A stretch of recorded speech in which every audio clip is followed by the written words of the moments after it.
This is doctrinal deviation, not heresy. The people of this world worship the God Emperor as a paragon of life and peace, not death and war. They believe the God Emperor is merely an interpretation. Interpretation is heresy. This cult believes that the God Emperor walked alongside them after the heresy, after he gave his life for mankind. They believe themselves as equals to him. This is textbook apostasy. They tithe on time. They give us their food, their arms, and men to use when even demanded in the most dire of circumstances. Their faith in the Imperium and the Emperor is stalwart and resolute. 20 billion souls who serve loyally and without question. If you destroy their world, even pass judgment on it, it would cripple the entire subsector for generations to come. And so what are we to do? Turn a blind eye, let it be known that the other worlds that some are above the Lex, above his word, believe themselves untouchable as the collective mindset of impunity permeates within their minds. This is how secession starts. Dogma and pragmatism will kill more lives than it saves.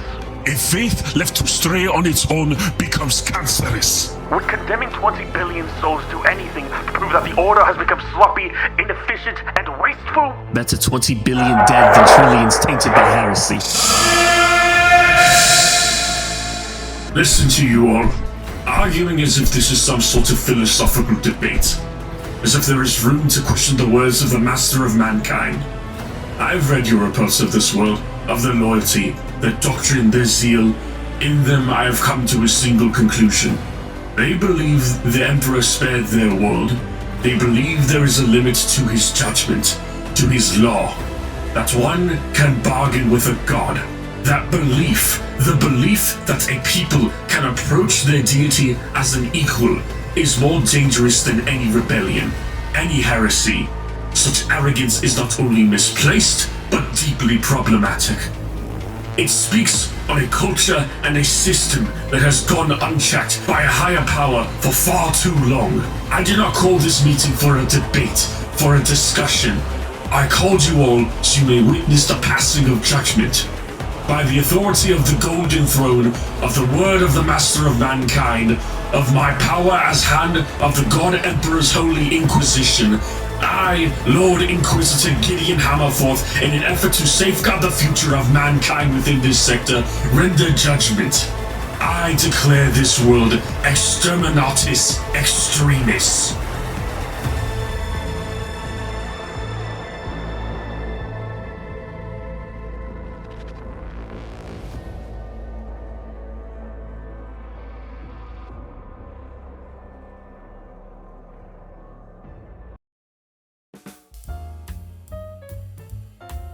So, without getting into politics, who here knows about the secret police? In short, a secret police is a secretive arm of a current political regime snooping around and taking out political opponents, dissidents, or just somebody they just don't like. Usually they're found in authoritarian, fascist, or totalitarian dictatorships, or actually, technically speaking, I think totalitarian is already a dictatorship, but regardless, forms of government like that where there's very little to say for the average citizen.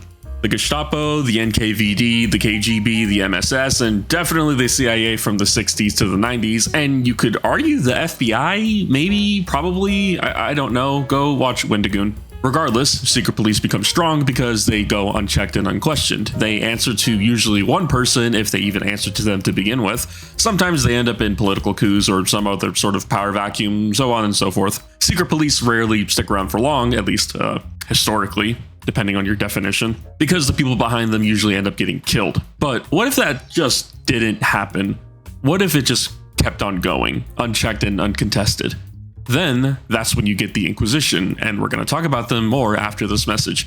Hey, I'm back. I'm sorry, moving was annoying, cost a lot of money, and I'm here to chill a little bit.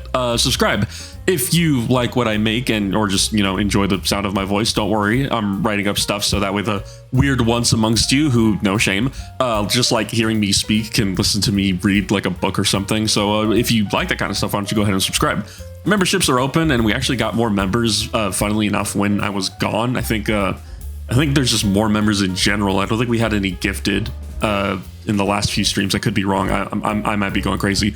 But For those of you who are interested or are already members and haven't done so, you get access to the Discord. There's member videos that I post, which are pretty much just like life updates, and occasionally I might try to make something more experimental. Who knows? We'll see. As well as some posts every now and again. Also, if you are the chosen tier or higher, I put your name on a model, and after a year of being chosen tier or higher, I kit bash you into my army at your discretion.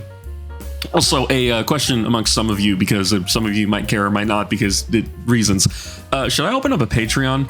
I'm asking because I know some people aren't into YouTube memberships, and if there's enough push for me to do it, I will probably open up a Patreon, because right now we have like around 80 to 100 members, and if there's enough want for that, I'll probably go ahead and do it over there as well, because like I said, I know some people don't care about YouTube membership or anything like that.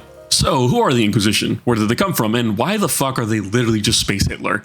Let's get into that, because there's actually two myths about the origins of the Inquisition. The first and more probable origin for the Inquisition is that it was the creation of Malcador the Sigillite, the shadiest motherfucker to ever exist in 40k, and before Magnus's ascension into demonhood, was probably the second strongest psyker just beneath Big E. Malcador frankly deserves his own video, but in short, he was Big E's right-hand man, and he handled a lot of the administrative issues with the Imperium.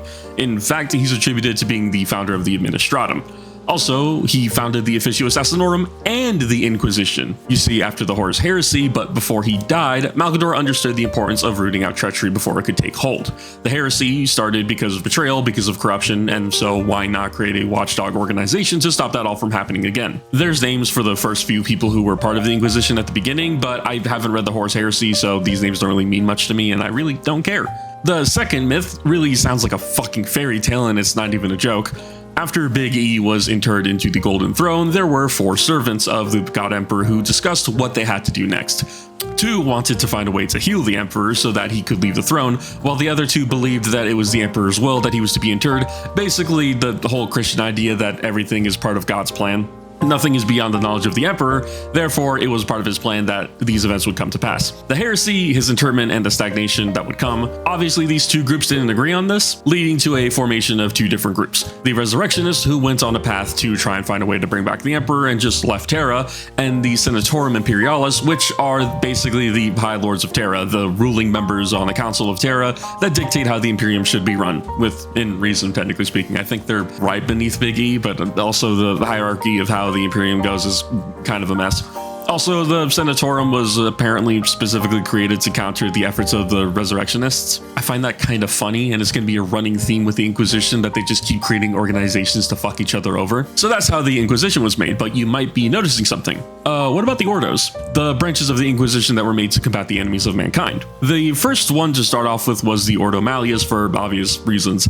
Chaos was, and still arguably is, the biggest threat to the Imperium, and they're an enemy that at all costs had to be made hidden to the wider Imperium because the existence of chaos challenges the imperial truth that mankind are to be the masters of the galaxy. How could they be the masters of the galaxy when there are literal gods that exist amongst them, when every soul goes to the warp upon death? They were also, as far as I know, the first branch of the Inquisition that was playable in Codex Demon Hunters around 3rd edition. You were able to run Grey Knight's Inquisition and the Assassinorum all in the same book, all in the same army. Imagine that nowadays. Technically, you could still do that, but the fact that they all work together just in an army is just insane to me. The second branch of the Inquisition to be made was the Ordo Xenos, and that was because of the War of the Beast. I'm not covering that yet. Adric has an entire series on it. Go watch it if you want to hear about dumb shit. The Ordo Xenos and the Death Watch were literally made because it became obvious that Xenos, and in this specific case the Orcs, posed a massive issue to the Imperium at large. I believe they were also introduced in 3rd edition. I think all the Ordos were introduced in 3rd edition, but let me check.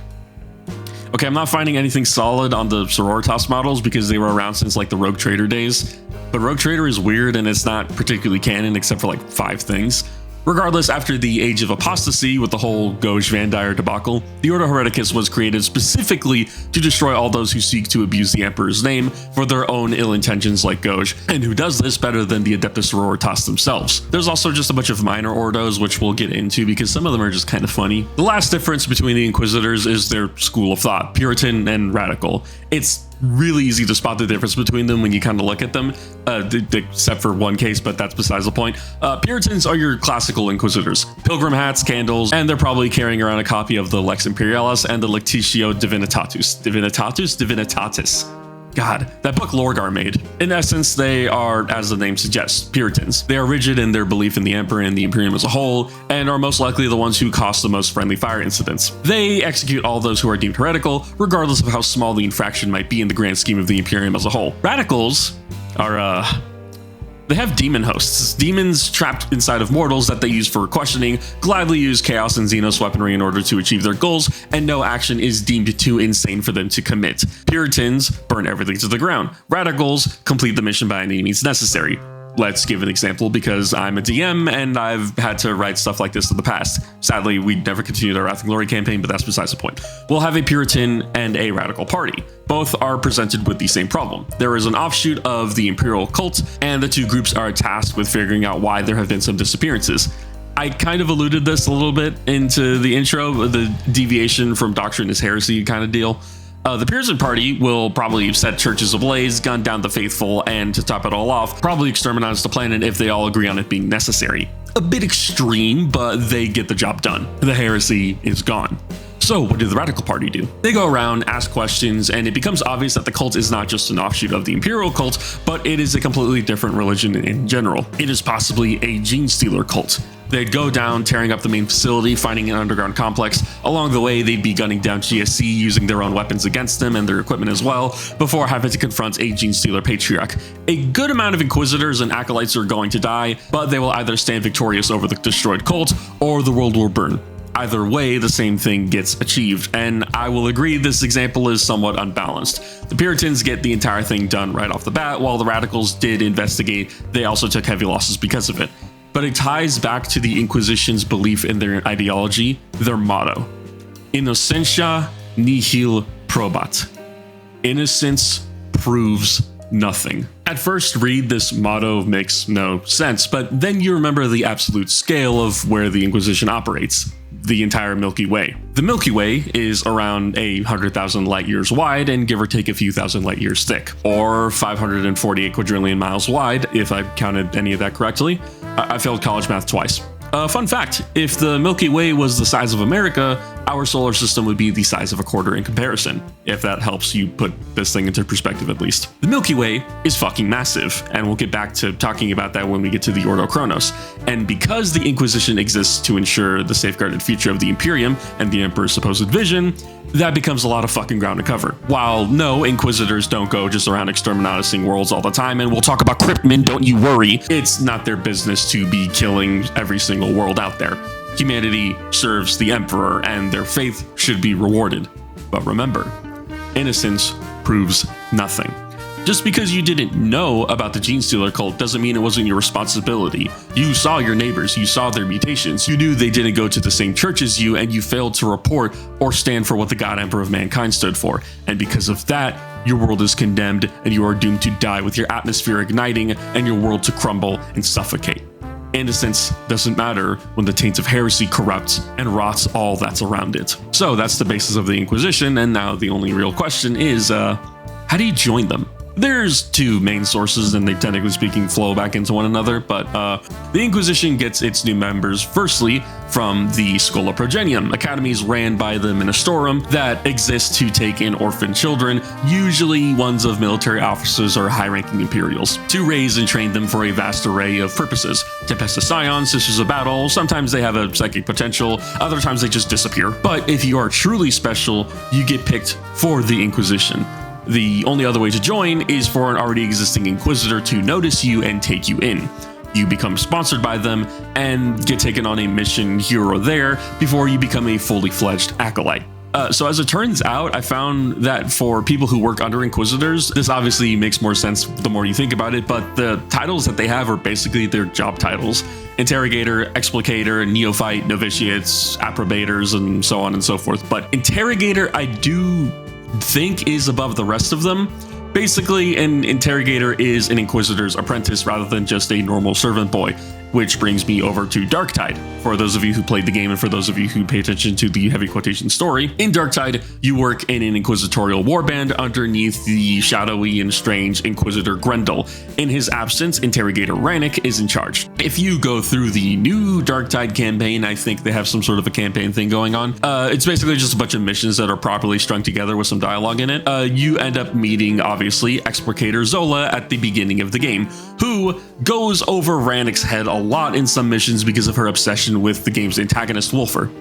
Turns out, Interrogator and Explicator are not that far off from each other in terms of rank, so that explains to me now why Zola hasn't been shot in the head yet. Yes, despite the fact that Rannick is above her in terms of ranking, they're both so closely linked to each other, and with the absence of Grendel, they kind of just have to deal with each other's shit. That being said, that one Psyker character archetype is really asking for a bolt round to the noggin for the shit they say. Speaking of warbands, why don't we go ahead and talk about some of the Ordos finally? We already went over the Ordos Majoris and their militant chambers, Malleus and the Grey Knights, Xenos and the Deathwatch, Hereticus and the Sororitas. But what about the Ordo Minoris? There's quite a bit of them, and honestly, there's not too much on them except for like the Ordo Chronos, but we'll just go ahead and hit them one by one. The Ordo Aegis is in charge of watching over the Cadian Gate. Great job, guys. Despite the fact that the Cadian Gate is now gone, they're still running around and we're seen in the Nachman Rift War. The Ordo Astartes oversees the Astartes. I don't think they get much done. They tried to exterminate a Space Wolves chapter during the second founding because their gene seed was all fucked up, probably because of Wolfen or some shit, and they failed to do so. Fun fact, because the Astartes operate separately from most of the Imperium, they don't actually have to listen to the Inquisition, as we've seen in the Months of Shame and a few other stories. The Ordo Astra studies and catalogs astronomy information. The Ordo Barbus monitors pre-industrial worlds, but not for the purpose of ensuring that these worlds achieve a high level of technology, but just to ensure that they don't end up worshipping Chaos or Xenos, because that was a problem during the Great Crusade. The Ordo Biologus probably studies shit. There's nothing on them. The Ordo Calixis is in charge of monitoring the Calixis sector, pretty much a sector that was around the Eye of Terror with a bunch of worlds around it, and they're in so close proximity to the literal portal to hell that they need a closer eye on them. There's a little bit more on them, but we have more Ordos to get through. The Ordo Cartographa is in charge of censoring Imperial maps, because of fucking course they are. The Ordo Chronos, this is going to be a long one, is in charge of preventing and studying time anomalies. They all disappeared, but then they reappeared, I think. When Guilliman got resurrected with the Armor of Fate after the whole Fall of Cadia thing, they ended up in a minor civil war against him because of something called the Chrono Strife. Okay, this is going to take a while because we're actually talking about like actual science now, so hopefully there's a diagram on screen and this will all make sense to you. Once again, if I get any of this wrong, I dropped out of college. I liked astronomy, and that was about as far as it went for me, and everything else has just been like personal research. I will try to explain this as best as I can and not sound like an idiot, because we're about to start talking about like space-time and shit. In essence, the universe was made from the Big Bang, a massive explosion that shot matter and light and a bunch of other shit outwards and across the known universe. The Big Bang is still expanding many billions of years later, which is how our universe expands. There is the observable universe, what we know, and the unobservable universe, or what is beyond our perception. Because of how light works, the oldest point of the universe is the direct center of where the Big Bang happened. Technically, there is no center, but that's a whole other topic. Also, because the Big Bang actually didn't expand uniformly, it didn't expand in like a sphere or anything. There's no real center, but you know what I mean. You know what I mean. The center, where it all started. As the universe expands, the edge of the universe is always the youngest. So let's go ahead and say that the Big Bang happened 13 billion years ago. So at the center of the universe, it is 13 billion years old, whereas at the edge of the universe, it is barely a few days or a year old, depending on how fast the universe is expanding. The same can be said with light. Do you ever look up at the night sky and see stars? You aren't seeing them as they are now. Polaris, the North Star, as you probably commonly know it, is 430 light years away. You are literally seeing into the past because it takes 430 years for light from Polaris to reach us. If I am getting any of this wrong, like I said, I took astronomy class once in high school and once in college, and all this stuff is self-taught to me because space is fucking awesome. So the Imperium is around 100,000 light years wide. If you took a ship going at the speed of light, it would take you obviously 100,000 years to go from one end of the galaxy to the other. This is why faster than light travel is so important, not even just in 40k, but in all sci-fi settings because of what I'm about to talk about. Specifically, I guess warp travel, but warp travel also has its own problems. The Imperium could not exist without any such technology. If a planet was in dire need of supplies or assistance, by the time you reached them, everybody would probably already be dead. What ends up happening in this case is that because the Imperium is so massive, everyone, for lack of a better term, is in wildly different galactic time zones, if that makes any sense. Information about events such as invasions, military campaigns, combat casualties, or even just boring logistical shit could be off by a few hundred years or a few 10,000. As far as we know, the setting is in the 42nd millennia, maybe still the 41st, but it's hard to say. So Gilliman proposed, didn't even enact, he just suggested this as an idea of trying to fix the imperial calendar, as the rapid expansion of humanity has outgrown the function of the previous one that the Emperor put in place. The Ordo Kronos took Gilliman's idea and saw it as him trying to usurp the Emperor and destroy what he had created, so they waged a minor civil war against him. This was probably the moment Gilliman realized he couldn't fix the Imperium, but can only stop it from falling more. Alright, long explanation over. I got a bit autistic because I like space and time. Pokemon games suck, but Gen 4 is fucking goated. Palkia, my goat. Also Torterra. Right, let's rapid fire through some of these Ordos because I don't really think many of these have much on them. The Ordo Desolatus has an unknown purpose because of fucking course it does. The Ordo Mechanium, I don't know how you would pronounce this, oversees the Mechanicus. Right, because that's gonna get a lot done, let me tell you. You can't oversee the people who make your own shit. If you fuck with them, they're just gonna cut you off. The Ordo Maledictum is hilarious because they're in charge of trying to find a way to close the Great Rift. Good fucking luck, boys. Best of wishes. Oh, this shit is fucking funny. The Ordo Originatus is trying to uncover the origins of the Inquisition, whereas the Ordo Redactus is trying to keep the history of the Inquisition a secret. There's a bureaucracy joke around here somewhere. And honestly, that's the only Ordos that I find any bit interesting. All of them are in charge of monitoring different parts of the Imperium, like militant groups or just dealing with random bullshit. So why don't we go ahead and talk about some of the Inquisition's characters? There's only a few that I'm actually going to go a little bit in depth to, and sadly I will not be talking about Gregor Eisenhorn because I haven't read his books and I kind of want to do a video on him in the future. Let's start with the Ordo Xenos because it has two of my favorite characters. The first being Inquisitor Amberly Vale, who is honestly just the fucking best. Despite being an Inquisitor, she seems to always find a way to make a joke out of something and not to take everything so seriously or be so dour all the time. She still, at the end of the day, is dedicated and serious about her job, but I feel like her hanging around Caiaphas Cain, whose part in my guard video ended up getting corrupted, so I'm gonna do a video on him as well, but her proximity around him probably helped ease tensions of the job, and the two probably and most definitely fucked. She also has a penchant for always being in disguise. Sometimes I feel like she does it just to fuck with people and not particularly because it's part of her job. And the best part about her, she's the editor of Cain's memoirs. In the book, she'll randomly appear to correct Cain's perceptions of events, which makes it so much more fucking funny. And it's not that Cain is an unreliable narrator, but it's the fact that Amberly Vale took time out of her day as an Inquisitor to go over Cain's memoirs and correct him on random shit.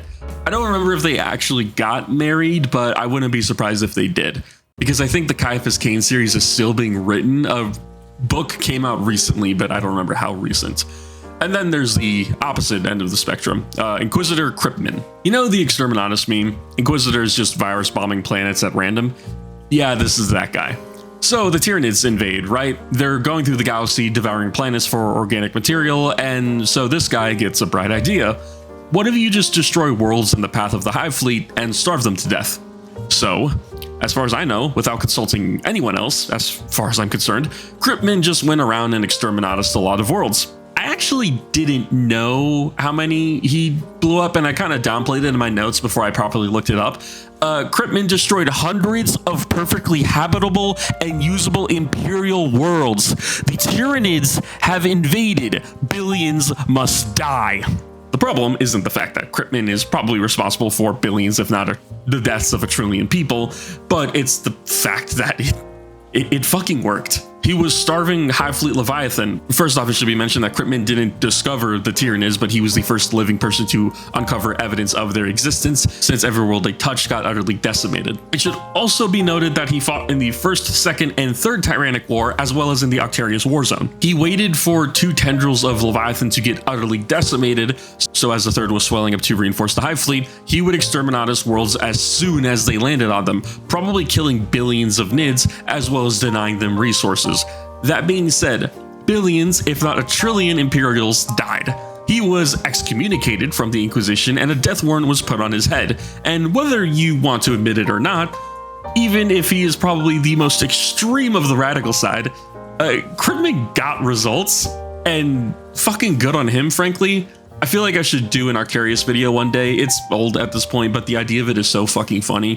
The TLDR is that the orcs and the Nids kept fighting each other and were growing at an exponential rate since orcs become spores and they spread and they grow when they die, and Nids were using orcs as biomass. I think the Tyranids won Octarius, but I can't remember. For the Ordo Hereticus, Katarina Greyfax is probably the person most people would think about, and she is just so fucking funny for all the wrong reasons. I don't remember why, but she was trapped in Trajan's vault, and during the fall of Cadia, Trajan tossed out a shit ton of his collection to fight in battle to try and save Cadia, including Greyfax, and also I think like a company of Horus Heresy Ultramarines or something crazy like that. So this lady is probably from the 30th millennia, given her outfit, and she got bamfed a few thousand years into the future with no answers on what the fuck was going on. All she knows is that she's here and she must kill. The best part is, despite all of that, she catches up on everything very quickly. She was originally a Puritan Inquisitor to the point where she found the existence of a living saint like Celestine to be literal idolatry, which is the worship of idols, because the Imperial cult is very heavily based off of Christianity/Catholicism, is a big ass no-no. You should only be worshiping the Emperor and not idols. Oh, and because of that, everyone ships her and Celestine together because opposites attract, and she's like tsundere or something. I think Greyfax becomes radical after a bit of time, going from trying to snipe Call in the head because he was about to kill and resurrect Gilliman, to now understanding that sometimes drastic measures have to be taken to protect humanity. So long as your intention is true, you should not lose yourself. I don't know much about him, but I just find him funny on his death mobility scooter. But Fyodor Karamazov, he's a very funny model, and I don't think he's in the game anymore, which makes me sad. Lastly, for the Ordo Malleus, the only person I can think of is Kotiaz, because he used to aura farm, and now he's in a golden diaper.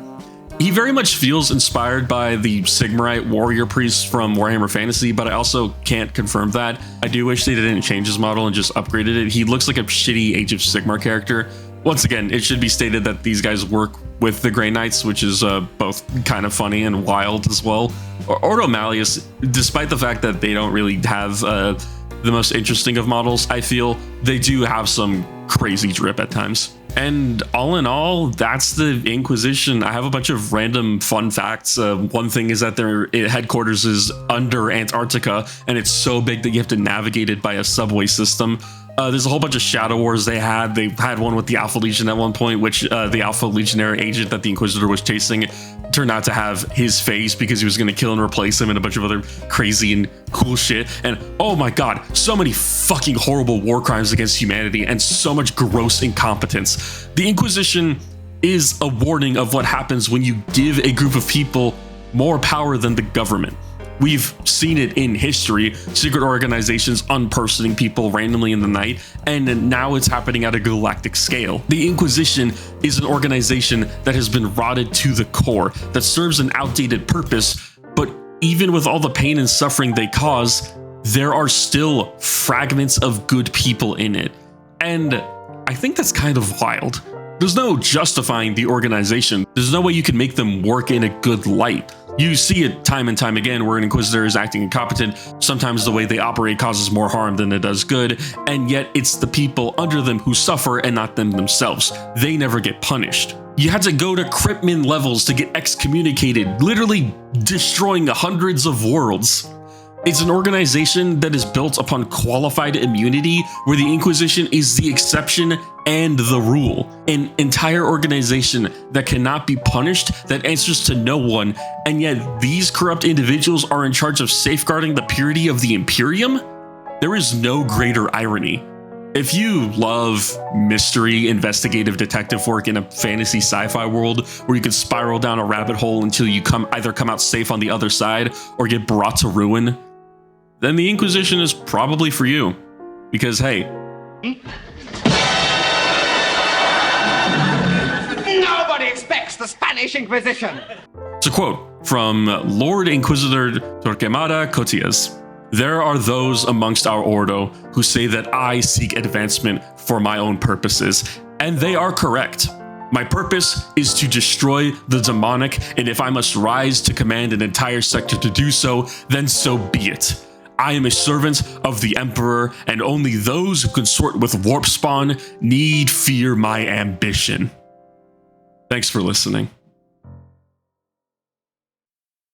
And thank you to these channel members. I've been gone for a very long fucking time, and I'm still doing some bullshit around my house, but I should be back to my normal schedule.